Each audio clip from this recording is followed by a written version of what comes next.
Hello everyone, কেমন আছো তোমরা সবাই? আশা করি সবাই খুব ভালো আছো আর আমিও খুব ভালো আছি। তো আমি আজকে বাসকুলোর একটা হেলদি ইজিয়েস্ট রেসিপি তোমাদের সাথে শেয়ার করব। তো তোমরা প্রথম থেকে লাস্ট অবধি আমার ভিডিওটা দেখতে থাকো, আশা করি তোমাদের ভালো লাগবে। তো বাঁশকুড়ুলের যে নিচের শক্ত জায়গাটা আছে আর উপরের যে সরু জায়গাটা, সেই জায়গাগুলি আমি কেটে বাদ দিয়ে দেব। শুধু মাঝখানের যে নরম জায়গাটা আছে সেই জায়গাটাই আমি নেব। তো এরকমভাবে আমি সবগুলো বাঁশকুড়ুল কেটে নেব। আর আজকের রেসিপিতে কিন্তু কোনো রকম মশলা বা তেল ইউজ হবে না, তার জন্যই আমি বলেছি যে আজকের রেসিপিটা একটা হেলদি রেসিপি হতে যাচ্ছে। তো তোমরা আমার ভিডিওটাকে স্কিপ না করে প্রথম থেকে লাস্ট অবধি দেখতে থাকো, আশা করি তোমাদের ভালো লাগবে। তো এরকমভাবে আমি সবগুলো বাঁশকুড়ুলি কেটে নেব। তারপর আমি এর মধ্যে দেব কাঁঠালের বীজ। তো কাঁঠালের বীজগুলো অনেক সময় আমি দু ফালি করেও কাটি, কিন্তু আজকে আমি তাড়াতাড়ির জন্য একটু থেতু করে এর বাকলটা ছাড়িয়ে নিয়েছি। তারপর কয়েকটা শুটকি মাছ আমি বাটির মধ্যে জল দিয়ে ভিজিয়ে রেখেছি, কারণ ভিজে গেলে এর আঁশগুলো ছাড়াতে সুবিধা হয়। তারপর এর মধ্যে আমি দিয়েছি রসুন আর কাঁচা লঙ্কা।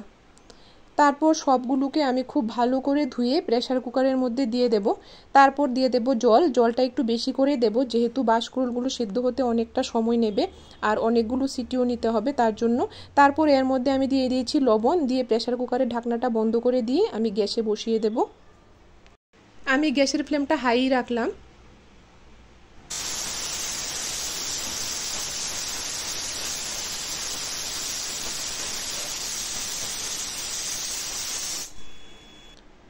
তো 12টা সিটি দেওয়ার পর আমি গ্যাসটা বন্ধ করে দিয়েছি। তারপর কিছুক্ষণ পর প্রেসার কুকারের ভাপটা নেমে যাওয়ার পর আমি ঢাকনাটা খুলে দিলাম। তারপর এই যে দেখো, জলটা কিন্তু সবটাই শুকিয়ে গেছে আর বাঁশকুড়ুলগুলো খুব ভালো সিদ্ধ হয়েছে। তো এখন আমি নামিয়ে নেব। তারপর আমার রেসিপি আজকের জন্য এতটুকুই ছিল। তোমাদের কার কীরকম লেগেছে অবশ্যই কমেন্ট করে বলবে।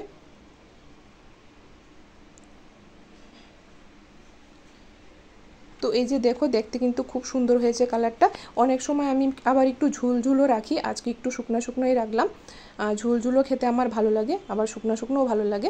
তো আজকে রেসিপিটা আমার জন্য একটা নতুন রেসিপি ছিল। আমি অনেক সময় তেল মশলা দিয়েও করি বাঁশকুড়ুল, আজকে তেল মশলা ছাড়াই আমি প্রেসার কুকারে সিটি দিয়ে করলাম।